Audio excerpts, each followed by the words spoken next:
Hi guys, my name is Nonima Tigela. Welcome to my YouTube channel. So today I want us to talk about the timelines. And also let's look at it as to why timelines decide guilt. How do courts use timelines to decide guilt? We're gonna put that together with the Senzo Meyiwa case, okay? The thing is, when it comes to courts don't convict on vibes. They convict on time because time does one thing no witness can control. It exposes lies, not with emotion, not with pressure, but with maths. Yabana, when you do mathematics, that's when things go wrong in trials. Because if you're going to say something happened in 2014, whereas it happened in 2017, when people bring documents to prove that it was 2017, what else can you do? You will be exposed for lies. Okay?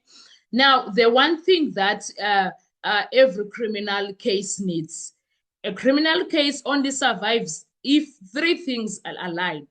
Who was there? Who is the eyewitness? Who is the victim? Who saw, done, exactly. Do you understand all of that? Who did what? Who saw what?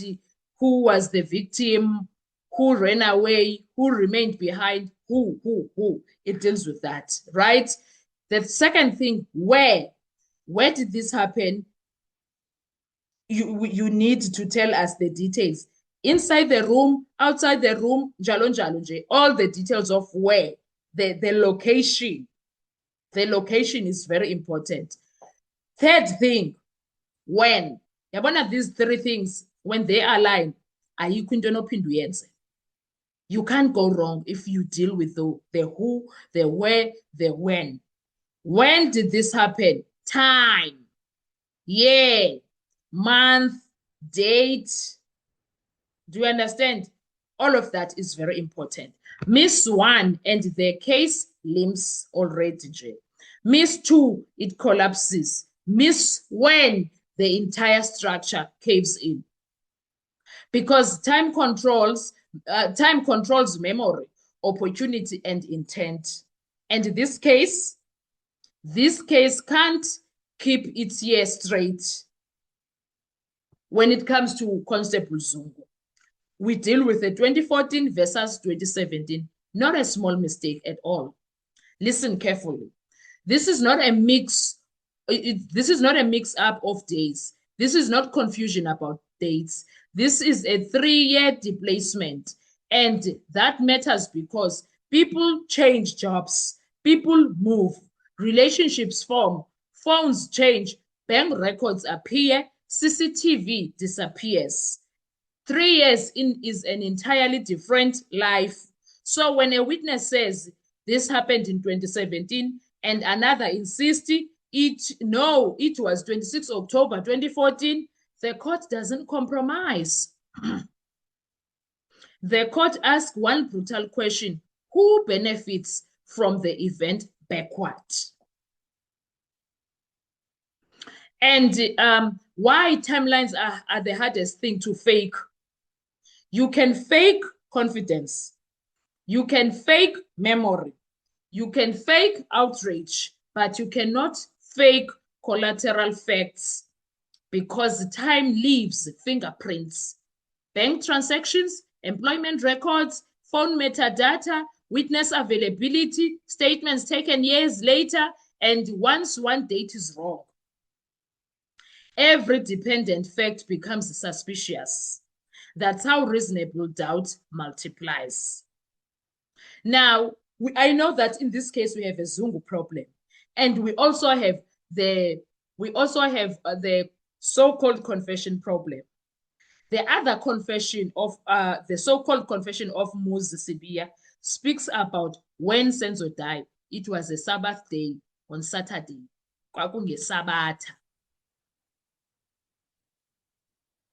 Uyabona when ezathi kwakungesabatha, the only Sabbath Muzi Sibiya yaziyo, it's on a Saturday. It's on a Saturday, so no one can say Umuzi made a mistake when Umuzi say that. Because Umuzi wayengayazi, wayethetha lento kwakuthiwe makayithethe, wathi kwakungeSabatha.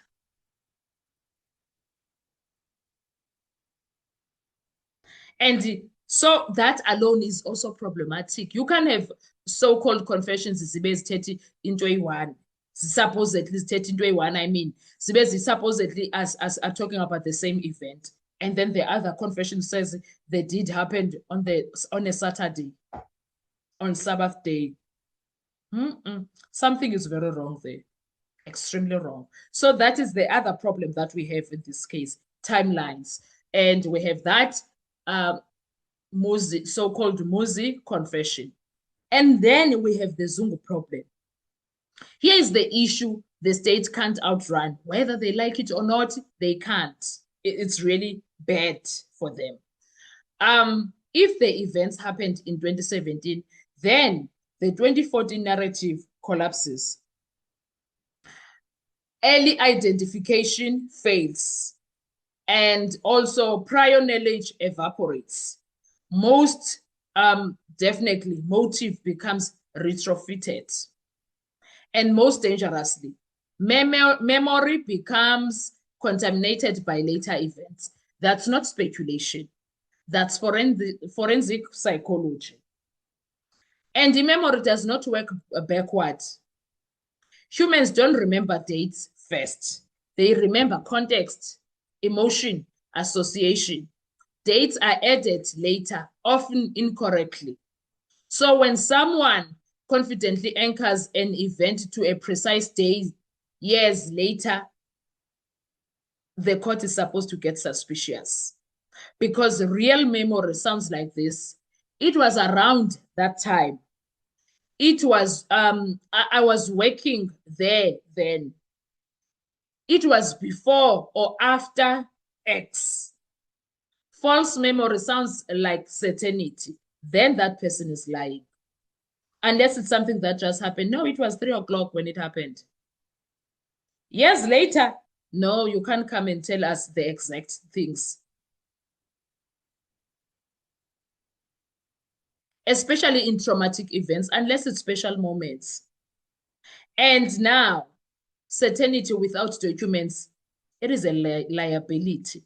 Uzungu does not have anything to prove ukuthi events happened in 2017. And also, let's look at why documents beat testimony.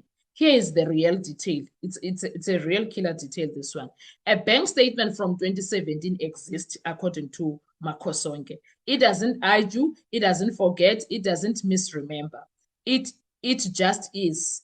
And when documents say 2017, but the testimony says 2014, the law doesn't debate. It chooses the timeline that can be proven.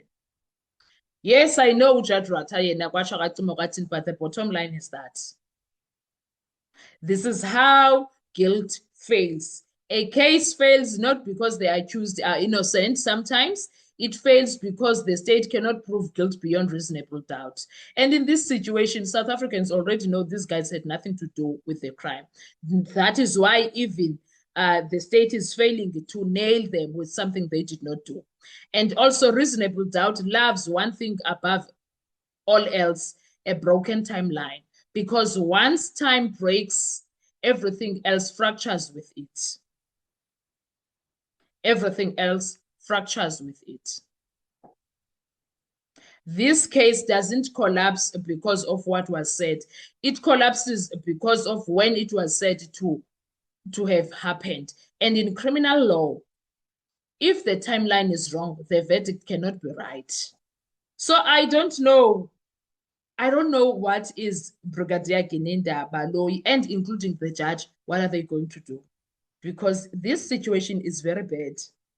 It's very bad. Anyway, let's talk in the comment section. I want to hear your views. Thank you so much. I will see you on our next video. Bye-bye.